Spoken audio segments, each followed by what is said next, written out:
जिन महिलाओं के घर में टॉयलेट है, जैसे मैंने संपन्न वर्ग की महिलाएं, फॉर एग्जांपल अगर इन लोगों की बात करें, इन्हें भी वो सेंटिमेंट अच्छा लगेगा कि किसी गरीब महिला को इस समस्या से अगर निजात दिलाई जा रही है तो ये ऑटोमेटिक उस व्यक्ति से जुड़ेंगी।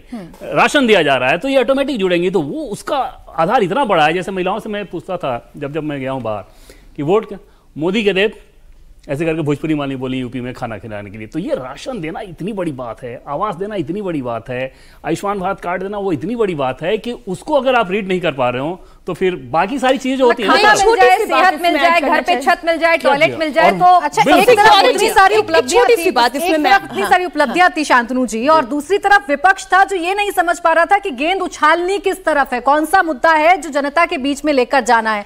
हर वक्त हर फेज में मुद्दे बदलते गए और शायद यही हमें नतीजों में अपने एग्जिट पोल के नजर भी आ रहा है। जी बिल्कुल ठीक कहा आपने। जहां नरेंद्र मोदी की वहां पे इतनी बड़ी स्कीमें, और महिलाओं से जैसे बात करा देवेंद्र जी ने कहा, सुबह से उठ के वो कहती है उनके जीवन में मेरे नरेंद्र मोदी है। अगर मैं जिस घर में सुबह उठती हूँ उसमें छत है, मैं टॉयलेट जाती हूँ तो टॉयलेट है, उसके बाद मैं नल खोलती हूँ तो फिर नल मिलता है, मैं राशन बनाती हूँ तो गैस और राशन मिलता है। तो महिला का जो जीवन सुधरा है। मैं नोएडा की बात कर रही हूँ। नोएडा में जिस दिन पोलिंग हो रही थी उस दिन मैं आम महिलाओं के बीच में गई। एक रेहड़ी पटरी पर ठेला लगाकर सामान बेचने वाली महिला ये कह रही थी कि मैं सुरक्षित हूँ। वो ये कह रही है मैं सुरक्षित हूँ। महिलाओं ने जितनी महिलाओं से मैंने उत्तर प्रदेश के जितने इलाकों में बात की, बिहार में बात की, उन्होंने सबसे बड़ा मुद्दा सुरक्षा का उठाया।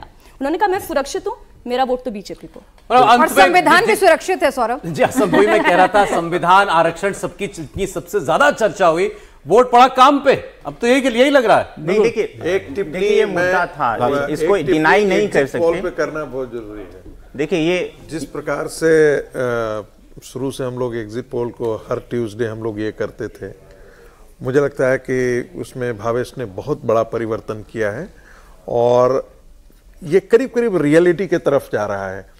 इसलिए क्योंकि जब महाराष्ट्र की बात हम लोग करते थे तो वहाँ पर हम लोग 40 सीटें देते थे। आज जो निकल करके आ रहा है वो 32 सीटों के आसपास आ रहा है। जो बिहार में था तो मुझे अभी भी याद है 2 सीट किशनगंज और सारण को छोड़ करके बाकी सारी सीटें जो है वो भारतीय जनता पार्टी और गठबंधन को 38 सीटें आ रही थी। जो उत्तर प्रदेश का आकलन जो पहले था, आज से 1 महीना पहले, वो जो है वो 70 के आसपास, 70 से 72 सीटें भारतीय जनता पार्टी के पक्ष में आ रही थी। आज जो है वो 62 से 68 सीटों के बीच में है। तो मुझे लगता है कि ये एग्जिट पोल जो होगा वो एग्जैक्ट पोल के रूप में कन्वर्ट करेगा। ये मुझे ऐसा लग रहा है। अब तो पूरा मुस्कुरा दीजिए। आपके आने से पहले संजीव जी थी, हर बातों पे सुनाए जा रहे थे।